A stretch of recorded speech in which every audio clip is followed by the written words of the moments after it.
Bienvenue sur notre chaîne Le Chemin La Destination où nous vous aidons et nous vous encourageons à avoir une relation encore plus intime avec Dieu en Jésus-Christ. Alors, j'espère que vous allez bien. Donc aujourd'hui, j'aimerais parler d'un sujet que je pourrais appeler le temps de Dieu. Et pour citer, on va dire Ésaïe 49, le verset 8. « Ainsi parle l'Éternel, au temps de la grâce, je t'exaucerai, et au jour du salut, je te secourrai, je te garderai. » Et je t'établirai pour traiter alliance avec le peuple, pour relever le pays et pour distribuer les héritages désolés. On a aussi le Romains 12, verset 19. Ne vous vengez point vous-même, bien-aimés, mais laissez agir la colère, car il est écrit, à moi la vengeance, à moi la rétribution, dit le Seigneur. On a Psaume 102, le verset 13. Tu te lèveras, tu auras pitié de Sion, car le temps d'avoir pitié d'elle, le temps fixé est à son terme. Et aussi Ecclésiaste 3, le verset 11, il fait toutes choses bonnes en son temps. Même il a mis dans leur cœur la pensée de l'éternité. Alors, qu'est-ce que je veux dire par le temps de Dieu? Est-ce que je veux parler de quand Dieu va arriver sur la terre, quand il y aura ce qui est écrit dans l'Apocalypse, tout ça? Mais non. Je veux parler plutôt du temps de Dieu par rapport aux promesses qu'il nous a faites. Et quand je dis par rapport aux promesses qu'il nous a faites, ça arrive que on attend cette promesse de Dieu et ça arrive que Dieu nous envoie un signe où il nous parle à travers une vision de notre sommeil, de notre réveil et même à travers quelqu'un pour nous dire que ce qu'il nous a promis est déjà là. Mais ça arrive qu'il y a des promesses que Dieu nous a faites qui prennent du temps et il y a d'autres qui prennent du temps mais qui n'étaient pas censés prendre du temps. Prenons un peu le cas d'Abraham. Est-ce que Dieu avait écrit que Abraham normalement devait prendre 25 ans? Là, je ne connais vraiment pas la réponse. Mais je sais que certaines actions que l'on fait peuvent causer un retard, un délai face aux promesses que Dieu nous a faites.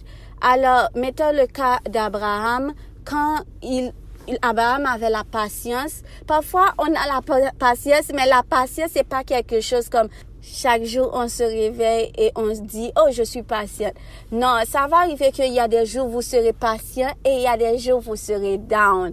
Donc, quand les jours où vous serez patient, louez et rendez grâce à Dieu. Et même les jours où vous serez down, louez et rendez grâce à Dieu. Donc, ce qu'a fait Abraham, ou plutôt, il a écouté sa femme et a eu un enfant avec la servante de sa femme. Ce qui, en quelque sorte, peut augmenter le nombre de temps, le nombre de mois ou le nombre d'années, même le nombre de jours du temps de cette promesse. Donc, ça arrive que c'est nos actions qui peuvent causer un retard, un délai face à ces promesses. Donc, votre futur, le jour de cette promesse aussi va dépendre de la façon dont vous vivez maintenant, de la façon dont vous réagissez maintenant. Et ça peut arriver. Et pour les gens qui se disent que est-ce que je dois faire des efforts? Est-ce que je dois faire plus de jeûnes? Est-ce que je dois louer plus? Est-ce que je dois faire plus de bien pour que Dieu disons comme accélère sa promesse ou pour que Dieu puisse me pardonner?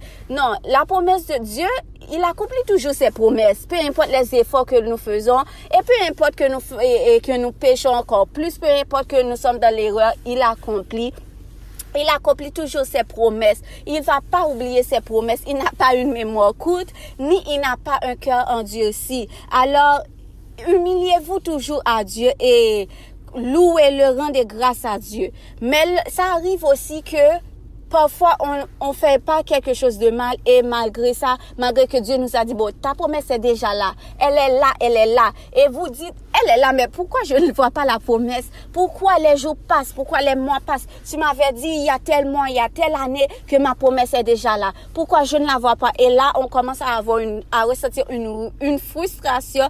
Et cette frustration, je ne dirais pas qu'on devrait la calmer, mais on devrait la changer de voie parce que cette frustration, on la ressent contre Dieu. Mais on devrait la ressentir contre l'ennemi. Parce que lorsque la promesse est surtout là, disons, elle là et peut se manifester visiblement, c'est à ce moment que Satan va plus attaquer. C'est à ce moment qu'il peut nous faire voir que, bon, les jours vont passer plus parce qu'il va aussi utiliser nos peurs. C'est pour ça qu'il faut toujours confronter nos peurs parce que derrière nos peurs se trouve le miracle qu'on a besoin. Parce que lorsqu'on laisse la peur nous dire et on n'affronte pas nos peurs, elles ont une emprise, elles ont une emprise sur nous et du coup, on n'arrive pas à atteindre notre miracle. Et c'est à ce moment-là que Satan veut nous faire croire que Dieu va ajouter encore des jours, des semaines, des mois et même des années. Et là, on commence à être frustré. Là, on commence à perdre de vue et Dieu, son amour, sa tendresse et aussi sa fidélité. Et on commence à être en colère contre lui. Cette colère-là, gardez-la, mais ne gardez pas cette colère contre Dieu. Gardez-la pour aller auprès de l'ennemi, auprès des invisibles, auprès des esprits qui causent le retard, les délais de la promesse que Dieu vous a faite. Donc, lorsque vous ressentez cette colère, éloignez-vous quelque part de la maison ou peu importe où vous êtes et allez avec toute cette colère, cette rage que vous avez en vous et allez l'exprimer. Mais n'allez pas l'exprimer vers Dieu, mais allez auprès de cet ennemi qui cause ce retard, qui cause ce délai et dites-lui, toi ennemi qui a des oreilles pour entendre, toi peu importe le nombre que vous êtes, peu importe depuis quand vous opérez, je sais pas, toi, vous qui avez des oreilles pour entendre, je déclare, j'appelle à l'existence ma promesse et je dis que vous êtes brisés maintenant. Et vous voyez ce moment que vous êtes en colère contre quelqu'un qui vous a fait quelque chose de mal et que vous n'arrivez pas à vous calmer. Ne vous calmez pas lorsque vous êtes en colère contre l'ennemi. Prenez votre promesse parce qu'il faut arrêter de laisser l'ennemi ajouter un autre jour sur votre promesse. Arrêtez l'ennemi, ne les laissez pas voler encore un autre jour sur votre promesse. Ce jour-là, aujourd'hui, vous appartient. Aujourd'hui vous appartient, Dieu vous l'a donné. Je ne vous dis pas de prendre ce jour pour acquis, mais je vous dis que Dieu vous a déjà donné votre victoire. Alors si ce jour ce jour-là où vous entendez cette phrase, ces mots que je vous dis, cette parole, ce jour-là, votre miracle est là. Arrêtez de laisser l'ennemi prendre encore une seconde de plus de votre promesse et montrez à l'ennemi ce que vous ressentez. Dites-lui qui vous êtes. Dites-lui que c'est pas lui qui gouverne votre vie, ni les promesses que Dieu a faites pour vous. Allez chercher l'ennemi. Ne les laissez pas venir à vous seulement pour vous attaquer. Maintenant, levez-vous pour aller l'attaquer. Ils sont nombreux ceux qui en veulent à votre vie, à vos promesses. Ils sont nombreux. Qu'est-ce que vous allez faire? Est-ce que vous allez pleurer? Est-ce que vous allez être en colère contre Dieu pour lui dire, tu m'avais dit tel jour que tu allais donner cette promesse, tu m'avais dit en cet instant j'aurais déjà eu ma promesse, tu m'avais. Non, c'est pas Dieu qui bloque votre promesse. Tu m'avais dit il faut changer ça et aller éclater votre colère contre l'ennemi et dites-lui qui vous êtes en Dieu.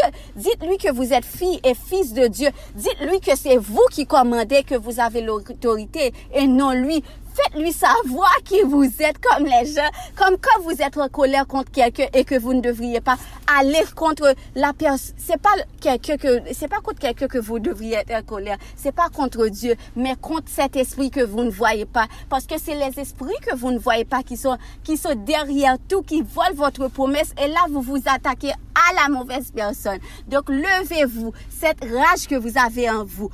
Allez vers l'ennemi, brisez sa tête et même appelez tout. Moi là, hier soir, je me souviens que j'étais en colère contre Dieu. Mais là, je me suis dit non, je vais changer de voie. Parce que je sais ce que Dieu m'avait déjà dit. Il m'avait déjà promis et je connais Dieu. Je connais le Dieu que je sers. Je sais ce qu'il m'avait déjà promis.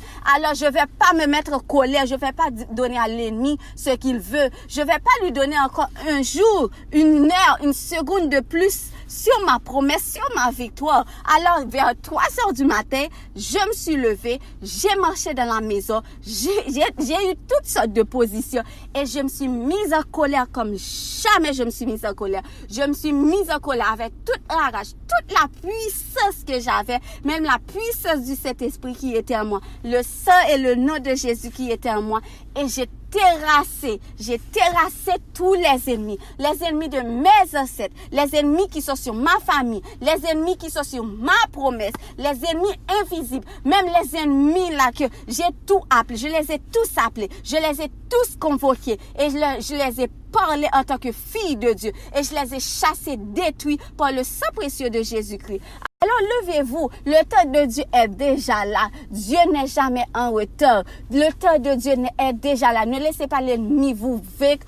Ne laissez pas l'ennemi voler encore une fois, encore un jour de plus votre promesse. Il est temps de changer de direction, de changer votre frustration, de la changer de voix. Il est temps de savoir que Dieu, il a déjà parlé. Il est temps de savoir que Dieu, lui, il n'est pas un menteur. Il est temps de chasser ces mauvaises pensées là que l'ennemi a mis dans nos pensées, ces mauvais rêves là qu'il nous donne, ces mauvaises visions qu'il nous donne et ces gens là qui viennent nous dire ta promesse là tu peux l'oublier. Non, il est temps de prendre notre place et de chasser et d'appeler à l'existence, de l'appeler et de vous la voir, parce que tu appelles. Il faut pas seulement espérer quand tu appelles. Maintenant, tu visualises. Il faut visualiser. Et maintenant, là, le délai que l'ennemi avait placé sur ta vie, sur ta promesse, le retard, maintenant, tu vas déclarer une vitesse. Tu vas appeler une vitesse, là, une vitesse humainement impossible pour dire tout ce qui était en retard, maintenant arrive à toute vitesse, à toute allure, plus qu'à 240 km par heure, ils arrivent humainement possible. Et que l'ennemi apporte même plus que ce qu'il t'avait volé. Et que, au nom de Jésus-Christ, tout soit restitué, restauré. Maintenant là, tu es maître. L'ennemi est sous tes pieds. Il est sous tes pieds. Alors c'est à toi de savoir quelle position tu veux prendre. C'est à toi de savoir, est-ce que tu veux rester là à attendre une promesse qui est déjà là, à attendre, à chercher, à espérer, parce que parfois on espère, mais on ne visualise pas. Il est temps de cesser d'espérer sans visualiser. Il faut visualiser. Il faut prendre, comme quand Jésus avait dit au boiteux, prends ta natte et marche. Alors prenez votre autorité, prenez cette colère que vous avez en vous, prenez cette rage que vous avez en vous, cette tristesse-là, rejetez-la, cette peur que vous n'allez pas voir votre promesse, rejetez-la et affrontez vos peurs. Vous avez peur que telle chose vous arrive, affrontez vos peurs, arrivez devant vos peurs et affrontez-les, parce que derrière ces peurs, il y a votre délivrance et derrière ces peurs, il y a votre miracle. Il faut affronter ces montagnes devant vous, ces colonnes devant vous, ces vallées devant vous. Levez-vous, prenez votre natte et ouvrez le tombeau. Peu importe que le corps, le cadavre, il pue, ouvrez le tombeau et prenez votre promesse. Quand votre promesse ne pue plus, peu importe, vous voyez autour de vous, ça pue. Visualisez la beauté que vous avez envie de voir. Visualisez-la.